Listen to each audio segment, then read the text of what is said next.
Hi everyone, welcome.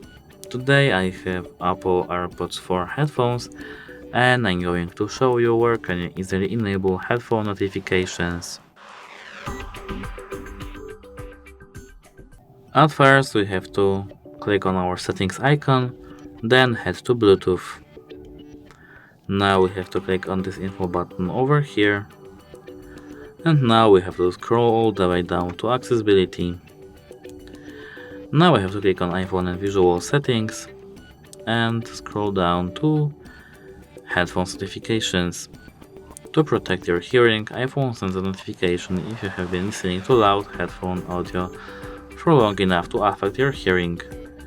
You can either disable this option and click turn off or enable this back. That's it, hope it helps you. Goodbye.